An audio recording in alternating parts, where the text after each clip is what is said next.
നമസ്കാരം, ഞാൻ doctor Aaba S Dev, consultant gynaecologist, Habin hospital, Kollengode. ഇന്ന് ഞാനിവിടെ സംസാരിക്കാൻ പോകുന്നത് ഗർഭനിരോധന മാർഗങ്ങളെ പറ്റിയാണ്. എല്ലാ വർഷവും സെപ്റ്റംബർ 26 വേൾഡ് കോൺട്രസെപ്റ്റീവ് ഡേ ആയിട്ട് നമ്മൾ ആചരിക്കുന്നു.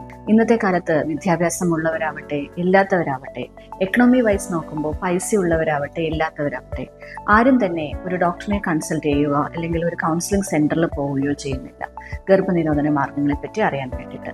അതേസമയം അറിയാതെ പ്രഗ്നൻസി ആയിപ്പോയി, ഞങ്ങൾ പ്ലാൻ ചെയ്ത പ്രഗ്നൻസി അല്ല മാഡം, ഇതെങ്ങനെയെങ്കിലും ഞങ്ങൾക്കൊന്ന് ഒഴിവാക്കി തരണം, അബോർഷൻ ചെയ്തു തരണം എന്ന് പറയുന്നത് ആണ് കൂടുതൽ പേരും വരാറുള്ളത്. ഇന്നത്തെ കാലത്ത് അബോർഷൻ റേറ്റ് വളരെയധികം കൂടുതലാണ്.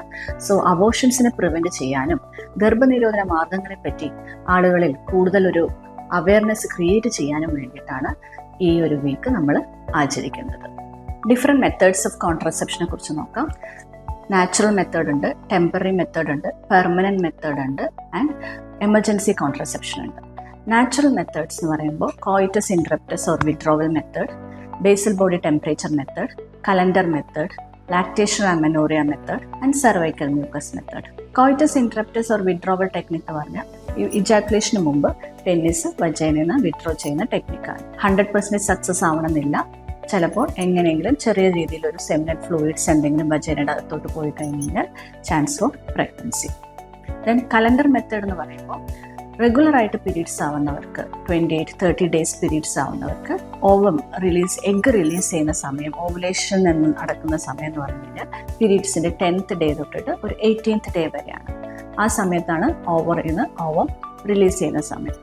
ആ സമയത്ത് കോൺടാക്റ്റ് ഉണ്ടാകുമ്പോഴാണ് പ്രഗ്നൻസി ആവാനുള്ള ചാൻസ് കൂടുതൽ. But during that period sexual intercourse avoid ചെയ്ത് കഴിഞ്ഞാൽ പ്രഗ്നൻസി ഇല്ലാതെ നോക്കാം. ദെൻ ലാക്ടേഷണൽ അമെനോറിയ മെത്തേഡ് എന്ന് പറഞ്ഞു കഴിഞ്ഞാൽ ഡെലിവറി കഴിഞ്ഞ് പാല് കൊടുക്കുമ്പോൾ പീരീഡ്സ് ആവണമെന്നില്ല. ആ സമയത്തും പ്രഗ്നൻസിക്കുള്ള സാധ്യത കുറവാണ്. പിന്നെ ബേസൽ ബോഡി ടെമ്പറേച്ചർ മെത്തേഡ് എന്ന് പറയുമ്പോൾ ഡെയിലി ലേഡീസിലുള്ള ടെമ്പറേച്ചർ മോണിറ്റർ ചെയ്ത് ഓവുലേഷൻ സമയത്ത് ടെമ്പറേച്ചർ കുറച്ച് റേസ് ആവും. അപ്പോൾ അത് നോക്കിയിട്ട് സെക്ഷൽ ഇൻ്റർകോഴ്സ് അവോയ്ഡ് ചെയ്യുന്ന ടെക്നിക്ക്. ദെൻ സർവൈക്കൽ മ്യൂക്കസ് നോക്കിയിട്ട്, സർവൈക്കൽ മ്യൂക്കസ് നമ്മൾ ഓരോ ദിവസവും ചേഞ്ചസ് ഉണ്ടാവും സ്ത്രീകളിൽ. ഓവുലേഷൻ്റെ സമയത്ത് അതൊരു thin watery type of discharge ആയിരിക്കും. ആ മെത്തേഡ് നോക്കിയിട്ട് നമ്മൾ ഈ ടൈമാണ് ഓവുലേഷൻ പീരീഡ്, ആ ടൈമിൽ സെക്ഷൽ ഇൻ്റർകോഴ്സ് അവോയ്ഡ് ചെയ്താൽ പ്രഗ്നൻസി അവോയ്ഡ് ചെയ്യാൻ പറ്റും. ഇതൊക്കെയാണ് natural methods of family planning. Then temporary methods of family planning. Temporary methods common ആയിട്ട് യൂസ് ചെയ്യുന്നത് കോണ്ടംസ് ഉണ്ട്. കോണ്ടംസ് മെയിൽ കോണ്ടംസ് ആവാം, ഫീമെയിൽ കോണ്ടംസ് ആവാം. Usually these condoms pregnancy prevent ചെയ്യാൻ മാത്രമല്ല, നമുക്ക് സെക്ഷലി ട്രാൻസ്മിറ്റഡ് ഡിസീസസും കൂടെ പ്രിവെൻറ്റ് ചെയ്യാൻ പറ്റും. കോണ്ടംസ് എന്ന് പറയുമ്പോൾ അത് യൂസ് ചെയ്യുമ്പോൾ എങ്ങാനും ഒരു ടയറോ എന്തെങ്കിലും ഉണ്ടായിക്കഴിഞ്ഞാൽ there is A chance for pregnancy. നമ്മൾ വേറൊരു മെത്തേഡ് ഓഫ് കോൺട്രസെപ്ഷനും കൂടെ ആ സമയത്ത് നമ്മൾ നോക്കേണ്ടി വരും. ഇൻട്രായൂട്രൈൻ ഡിവൈസസ് അല്ലെങ്കിൽ നമ്മൾ കോപ്പർട്ടി എന്നൊക്കെയാണ് കോമൺ ആയിട്ട് പറയാറുള്ളത്. യൂഷ്വലി ഡെലിവറിക്ക് ശേഷമാണ് മോസ്റ്റ് കോമൺ ആയിട്ട് യൂസ് ചെയ്യുക. പക്ഷേ ഡെലിവറി ആവണമെന്നൊന്നുമില്ല. നമ്മളിപ്പോൾ കല്യാണം കഴിഞ്ഞു, പ്രഗ്നൻസി ഒരു 3 ഇയേഴ്സിനോ 4 ഇയേഴ്സിനോ നമ്മൾ പ്ലാൻ ചെയ്യുന്നില്ല എന്ന് പറഞ്ഞാൽ കൂടെ നമ്മൾ കോപ്പർട്ടി ഇട്ട് കൊടുക്കാറുണ്ട്. ആ കോപ്പർട്ടി ഇടുക എന്ന് പറഞ്ഞു കഴിഞ്ഞാൽ ഒരു OP പ്രൊസീജിയറാണ്, ചെറിയൊരു പ്രൊസീജിയറാണ്, വളരെ ചിലവ് കുറഞ്ഞ പ്രൊസീജിയറാണ്. കോപ്പർ എന്ന സാധനം നമ്മൾ എൻഡോമെട്രൽ ക്യാവിറ്റിൻ്റെ അകത്തോട്ട് നമ്മൾ ഇൻസേർട്ട് ചെയ്ത് വെക്കുന്നു. അത് ഇംപ്ലാന്റേഷനെയും ഓവുലേഷനെയും എല്ലാം പ്രിവെൻറ്റ് ചെയ്യുന്നു. നമുക്ക് എപ്പോൾ വേണമെങ്കിലും കോപ്പർട്ടി റിമൂവ് ചെയ്യുകയും ചെയ്യാം. ആ കോപ്പർട്ടി റിമൂവ് ചെയ്ത് കഴിഞ്ഞാൽ നമുക്ക് അടുത്ത മാസമോ 2-3 മാസത്തിനുള്ളിൽ തന്നെ നമുക്ക് പ്രഗ്നൻസി ആവാനുള്ള സാധ്യതയും കൂടുതലാണ്. എമർജൻസി കോൺട്രസെപ്ഷൻ എന്ന് പറയുന്നത് എമർജൻസി ആയിട്ട് നമുക്ക് യൂസ് ചെയ്യുന്നതാണ്.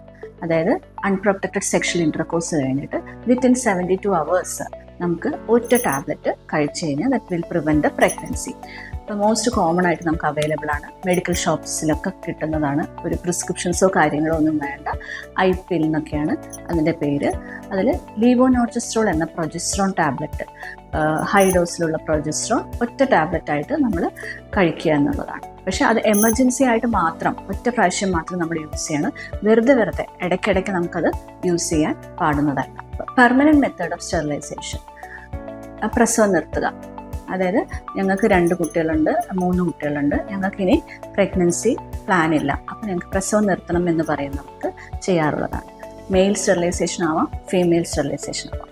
മെയിൽ സ്റ്റെറിലൈസേഷൻ എന്ന് പറയുന്നത് വാസെക്ടമി എന്നാണ്. അതായത് വാസ് ഡിഫറൻസ് എന്ന ചെറിയൊരു ട്യൂബിനെ നമ്മൾ ബീജങ്ങൾ വഹിക്കുന്ന ട്യൂബാണ്. അതിനെ നമ്മൾ ജസ്റ്റ് കട്ട് ചെയ്ത് മടക്കി സ്റ്റിച്ച് ചെയ്യുന്നതിനെയാണ് വാസെക്ടമി എന്ന് പറയുന്നത്. അതൊരു ചെറിയൊരു പ്രൊസീജിയറാണ്. അരമണിക്കൂറോ ഹോസ്പിറ്റൽ സ്റ്റേ ഒന്നും വേണ്ട, നമ്മൾ ഒ പി പ്രൊസീജിയറായിട്ട് ചെയ്യാവുന്ന പ്രൊസീജിയറാണ്.